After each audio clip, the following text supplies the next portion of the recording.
Mesdames, Messieurs, bienvenue pour ce nouveau numéro de votre Mercato sur 13 TV. mbokk yi dal leen ak jàmm ci seen Mercato sur 13 TV ginnaaw ba ñu rétrogradé clubam bi di Charlton ci Ligue 1 di équivalent 3e division bu Angleterre. Naby Sarr day des ci Championship ndax signé na contrat ak Huddersfield Town, défenseur central bi am 27 ans rejoindre terrier yi en tant que agent libre ginnaaw bi mu bàyyeekoo Charlton Athletic bi saison bi jeexee. Naby Sarr dina fa sol numéro 23 ginnaaw bi mu dugalee 8 buts ci 26 apparitions saison bi weesu. Diao Baldé Keita bokkul ci plan wu Niko Kovac ci saison bi ak Monaco ci Ligue 1 bi bu ñu sukkandikoo ci Sky Sport ci Italie. Joueur bi am 25 ans am na ay options yu bëri ngir quitter club bu Principauté bi niki été bi. bokk na ca yooyee opportunité Olympique de Marseille bu André Villas-Boas, waaye am na yeneen club yoo xam ne it soxla nañu ko yu ci mel ni Cagliari, Sampdoria wala sax Fiorentina mi ñu ne moo gën a jege sax ngir jënd attaquant bi nga xam ne Barça lañ ko formé. Équipe bu Fiorentina jot nañu sax tàmbali waxtaan ak entourage bu Diao Baldé Keita. ginnaaw ba ñu ko boolee ci joueurs yi nga xam ne bëgg nañu leen jaay ñoom waa Lyon, Bertrand Traoré am na offre bu mag bu bàyyeekoo ci Angleterre. bu ñu sukkandikoo ci sunuy xibaar Lyon dafa dàq offre boobee nga xam ne mu ngi toll ci 17 millions d'euros bàyyeekoo ci Aston Villa. waa Lyon nee nañu 25 millions d'euros rek la ñuy xaar ngir mën a jaay international burkinabé bi.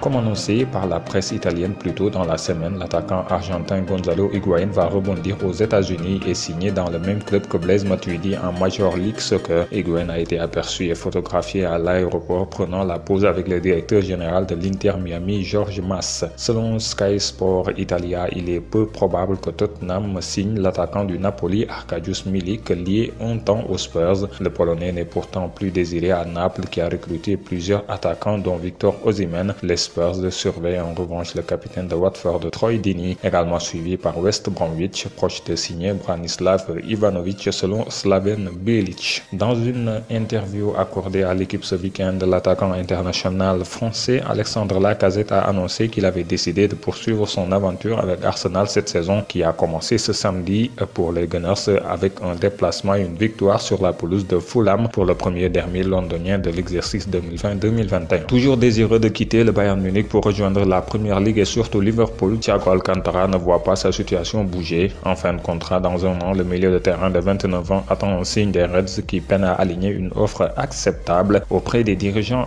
bavarois. Les dirigeants lyonnais seraient, selon l'équipe, particulièrement agacés par leurs homologues catalans dans le dossier Memphis Depay. Ils pensent que des discussions entre le joueur et le club de Liga ont déjà eu lieu, alors que ce dernier attendrait la fin du mercato pour forcer l'OL à vendre à moindre prix. Le transfert d'Arturo Vidal à l'Inter se rapproche encore un peu plus. Poussé dehors par le Barça, le milieu de terrain s'est mis d'accord avec le club italien qui doit lui trouver un terrain d'entente avec son homologue espagnol. Les choses avancent bien, en croire Sky Italia, et un accord est tout proche. Annoncé hier soir par l'OL, le transfert de Cyprien Tatarusanu est confirmé par l'AC Milan ce samedi midi. Le gardien roumain de 34 ans a signé pour 3 saisons. Le club italien a déboursé 500 000 € pour s'attacher ses services. 3 saisons à l'Inter et puis s'en va. Borja Valero est en passe de revenir à la Fiorentina d'après la presse italienne. Le milieu de terrain espagnol âgé de 35 ans désormais a donné son accord à un club où il a évolué entre 2012 et 2017.